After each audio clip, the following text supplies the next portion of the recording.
When I was about 13, I spent the night over at my cousin's house. It was a small, cozy place tucked away in the countryside, surrounded by tall trees and darkness. My cousin and I were home alone for the night, as his parents were out of town. We were thrilled at the prospect of staying up late, playing video games until the early hours of the morning. As the night grew darker, we huddled together in his room, the glow of the TV screen casting eerie shadows on the walls. The only sounds were the clicking of buttons and the occasional creak of the old house settling. I was engrossed in the game, sitting on the edge of the bed, when suddenly my cousin got up to use the restroom. I barely noticed his absence, too focused on the game to pay much attention. But then I felt something behind me, a presence in the room that shouldn't have been there. Without thinking, I turned to speak to my cousin, but he wasn't there. Confusion washed over me as I scanned the empty room. That's when I noticed it, the faint impression on the bed where someone had been sitting just moments before. A sinking feeling settled in my stomach as I realized I wasn't alone. I called out for my cousin, but there was no response. Fear crept into my mind as I considered the possibility of something sinister lurking in the darkness. I hesitated to look under the bed or in the closet, fearing what I might find. Instead, I forced myself to stay calm, convincing myself it was just my imagination playing tricks on me. But deep down, I knew something wasn't right. Hours passed and my cousin still hadn't returned from the restroom. Anxiety gnawed at me as I debated whether to leave the safety of the room to search for him. Eventually, curiosity and concern got the better of me, and I ventured out into the dimly lit hallway. The house seemed different at night, stranger, more ominous. Shadows danced along the walls, and every creak of the floorboards sent shivers down my spine. I called out for my cousin again, but there was no response. I made my way to the bathroom, my heart pounding in my chest. The door was closed, and I hesitated before knocking softly. "Cousin?" I whispered, hoping for a reply. Silence greeted me, and a sense of dread washed over me. With trembling hands, I pushed open the door, bracing myself for what I might find. But the bathroom was empty, no sign of my cousin anywhere. Panic surged through me as I realized he was gone, vanished without a trace. Frantically, I searched the rest of the house, calling out his name into the darkness, but there was no response. As the minutes turned into hours, I began to fear the worst. What if something had happened to him? What if there was someone or something else in the house with us?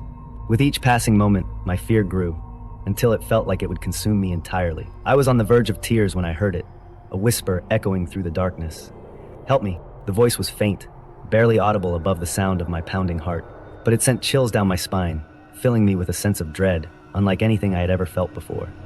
I followed the sound, my footsteps echoing through the empty house. It led me to the basement, a place I had always found unsettling, even in the light of day. As I descended the stairs, the air grew colder, and a sense of unease settled over me like a thick fog. I hesitated at the bottom, my heart pounding in my chest as I strained to listen for any sign of life. And then I heard it, the sound of someone crying. It was coming from the far corner of the room, hidden in the shadows. I approached slowly, my footsteps echoing off the concrete floor. And then I saw him, my cousin, huddled in the corner, his face streaked with tears. Relief washed over me as I rushed to his side, wrapping my arms around him in a tight embrace. "What happened?" I asked, my voice trembling with fear. My cousin looked up at me, his eyes wide with terror. "I don't know," he whispered. "I was in the restroom and then something grabbed me. Something cold and inhuman." I felt a chill run down my spine as I listened to his words. Whatever had happened to him, it was something beyond my comprehension, something dark and malevolent. Together, we made our way back upstairs, our hearts still racing with fear. We locked ourselves in his room, too afraid to venture out into the unknown. And as the night wore on, we huddled together, clinging to each other for comfort, knowing that whatever had happened to us, we would never be the same again. It was a dark, chilly evening, and I was driving alone on the deserted road. My job as a delivery driver often took me through remote areas like this, but I never felt uneasy before. As I cruised down the empty highway, I caught a glimpse of something in the corner of my eye. I turned my head and saw a woman sitting in the passenger seat of a car next to me. Her hair was twisted into a tight bun, just like Miss Trunchbull from that movie. But what caught my attention was her terrified expression. She stared at me with wide eyes, as if she had seen a ghost. Before I could react, the car abruptly veered off at the next exit, leaving me bewildered. I shook my head, trying to shake off the eerie feeling creeping up my spine, but the encounter lingered in my mind as I continued my journey. About half an hour later, another car pulled up alongside me. This time, the driver was different, but the woman in the passenger seat was the same. Her hair was still in that tight bun, and her expression remained frozen in fear. It was unnerving to see her again, and I couldn't shake off the feeling that something was wrong. I decided to pull over at the next rest stop to report the strange sightings to the authorities. But before I could make a move, the car disappeared into the darkness. I cursed under my breath, feeling frustrated and helpless. I continued driving, my senses on high alert. Hours passed, and I was nearing London when it happened again. The same car, the same woman, the same terrified expression. But this time, something was different. She seemed to be screaming at me, her mouth forming silent words of desperation. I felt a chill run down my spine as I watched her. Without hesitation, I pulled over into a nearby lay-by and dialed the emergency number. My heart raced as I recounted the bizarre encounters to the dispatcher. To my relief, they informed me that they had received similar reports from other drivers in the area. As I waited for the authorities to arrive, I couldn't shake off the feeling of dread that engulfed me. What was happening? Who was the woman in the car, and why did she look so terrified? Minutes felt like hours, as I sat alone in the darkness, the only sound being the distant hum of passing cars. When the police finally arrived, I eagerly shared every detail of my encounters with them. But despite their efforts, they couldn't find any trace of the mysterious woman or the car. I drove home that night with a heavy heart, haunted by the memory of the woman's terrified face. I couldn't shake off the feeling that I had witnessed something otherworldly, something beyond my comprehension.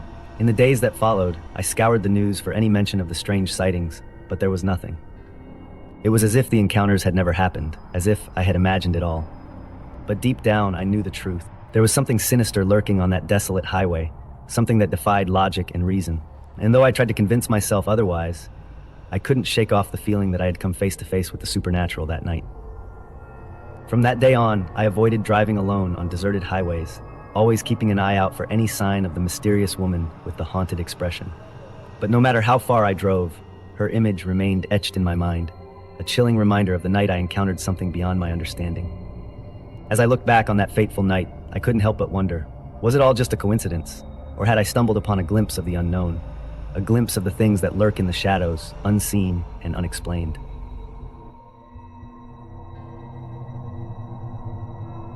I was home alone for the week, as my family had gone on vacation while I had to stay and work. It was around 2 a.m., and I'd stayed up to watch a scary movie in the dark in my basement.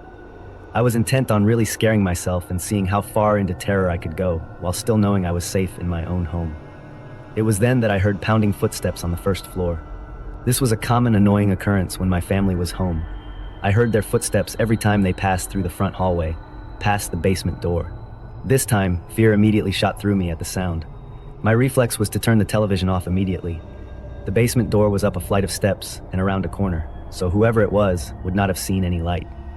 I heard the basement door handle click and turn as I sat in darkness. I moved slowly to be silent and crawled behind our large television. As I passed it inch by inch, I noted with panic that its black screen still dimly glowed. I heard footsteps coming down the carpeted but creaky stairs. I froze in my hiding place, listening. For many long minutes, I heard nothing.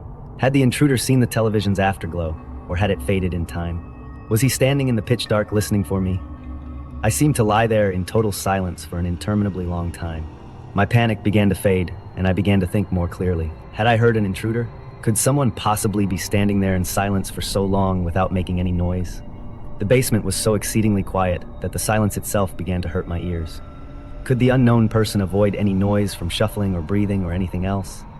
If there was an intruder, he was still in the basement because the creaky stairs were incredibly loud. The door handle clicked, and he wouldn't know to mask his footsteps on the first floor so that they couldn't be heard down here. I began counting in my head, trying to pass the time, as drool fell from my mouth onto the carpet. I didn't dare risk the sound of swallowing. I reached 60 seconds once, twice, 30 times, 60 times. By now my fear had faded and I was more confused than anything. I estimated I'd been crouched in the absolute black for almost 2 hours and had still heard nothing. If there was an intruder, none of this made sense. Finally, I decided I'd have to make a move. If I did nothing, eventually the sun would come up and shine in through the small basement windows. And worse, I began to smell something horrible and cloying. Slowly, ever so, I began inching my way towards the stairs by way of the walls. If someone was standing there in the dark, I should be able to go around them and then make a break up the stairs. Meanwhile, the horrible odor grew stronger. Had something died down here in the night? No living person would smell like that. Terrible images of some sort of corpse monster listening for me in the dark erupted in my thoughts, and I moved as fast as I could without making a sound. Just as I finally approached the stairs, there was an enormous clatter, as if something falling or collapsing on the floor. It was at that moment I leaped forward and crashed up the stairs, running out through the open basement door and my wide-open front door. Now certain that someone was in the house, I called the police from my cell phone and watched my house from afar. The police came, checked inside the house, and then grimly came back out to question me. They'd found a body in the house, my elderly neighbor, who seemed to have died of a heart attack. They believed that I must have left the front door unlocked, and he must have wandered into my house while dying, looking for help. At first, I felt horrible, thinking that I had sat there in the dark while the old man died a few feet away. Then it occurred to me, what the hell was that loud noise of things falling? That last prompted me to bolt up the stairs and out of the house. I asked the police, and they confirmed the back door of my house had been left open as well, near a single bare footprint in the mud. Somehow, for some reason I'll never know, there was someone else in that basement with us.